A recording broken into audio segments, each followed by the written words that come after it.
Yoshi's Island on the Super Nintendo was a game which I rented from my local Blockbuster all those years ago, and by the end of the weekend I felt I definitely had my money's worth. The gameplay was sharp, it had some fantastic level design, and packed just enough challenge to stop the game becoming frustrating. The only real annoyance in the game was Baby Mario with his constant whining, but you'd soon find that you'd switch off when playing this and block it out. Fast forward to 1998 and Yoshi made his next gen showing with Yoshi's Story, a spiritual follow-up to the SNES classic, but this time the run-up to the game's release was mixed at best. You see, the problem really arose from Nintendo's reluctance to show off many images of the game. For months, Miyamoto kept telling the media that the game was one of the best looking titles for the console he had seen, and that the 2D graphics would surpass anything seen before.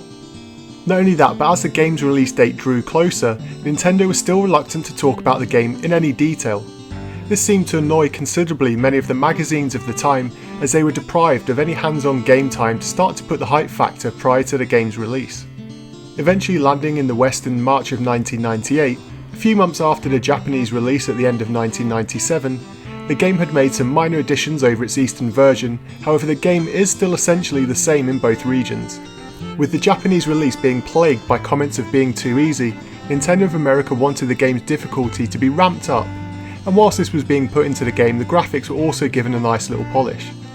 When it was eventually released, the North American version had supply issues and distribution errors, which meant that the game was sold quite poorly, despite ending up as the 16th best-selling console game of 1998.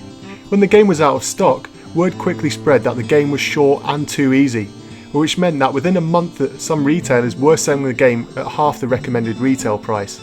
Now, regardless of which regional version you play, Yoshi's Story is essentially turning out to be an enjoyable, albeit short game, with limited replayability, so let's take a look and see why.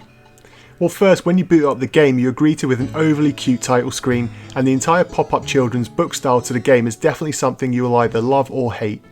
Personally, the sweetness nearly has me reaching for a vomit bag, and don't even get me started on the story segments between levels. You have a choice between 6 coloured Yoshis right off the bat, and disappointingly there are no unique features between any of them. They all handle and play the same way, and this was a huge missed opportunity, I feel. With the stages using the standard jungle, ice, castle and so on formula, it would have been wise to give the Yoshis abilities that benefit certain environments. This would have also added a tactical element to the game, as when you lose a life, a group of Shy Guys whisk your Yoshi off to the cells at the castle never to return, so picking the right Yoshi for the job would have given the game more replayability. Perhaps the most unusual feature of Yoshi's Story is the level structure. You see, the levels don't actually have an end. Each level is broken down into smaller stages, and when you get to the end of one, it will loop you back automatically. The way to clear a stage and move on to the next is to eat 30 fruit pieces which are dotted around the level. As soon as you eat the 30th piece needed, the level ends and you'll move on to the next world. Each of the worlds thankfully has many different levels, but you'll only ever play one level in each stage. You can unlock additional levels by finding huge hearts in the levels, and they jingle as you get near, so finding them all doesn't take that long. But this does add some replayability into the game, but in total, Yoshi's Story has half as many levels as Yoshi's Island did on the Super Nintendo. The non-linear path through the game essentially makes this one of the shortest N64 games, as after completing 6 levels the game will be over. Not only this, but you could also select levels in such an order that you can totally bypass all of the bosses until the end of the game, which takes away many of the game's high points. There is very little satisfaction when you clear a level, and although the game saves you high scores, gamers even at the time expected more, and there is no reward really for doing well in the game. There is a time trial mode where you can play single levels, which you have already completed in the main game, but for me personally this wasn't really a necessary addition to the game.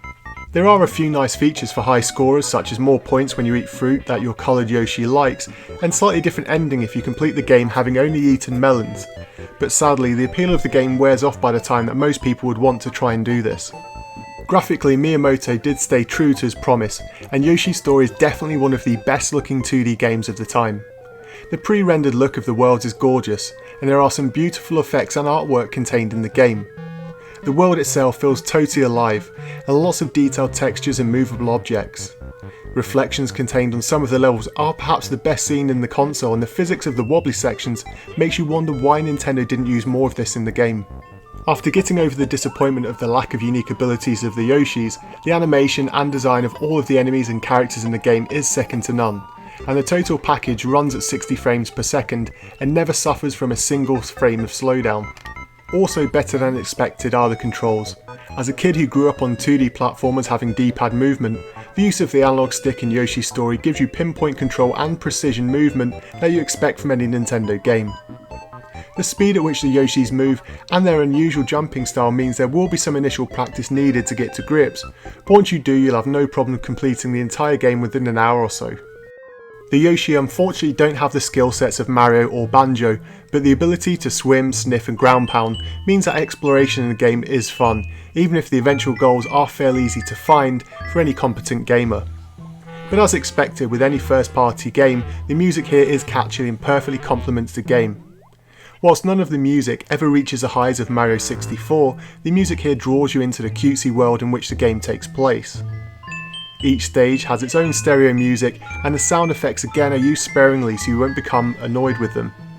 I wish the same could be said for the music which plays in between levels, as this will drive you insane with how sickly sweet it is, and no matter how hard you try the game won't let you skip it.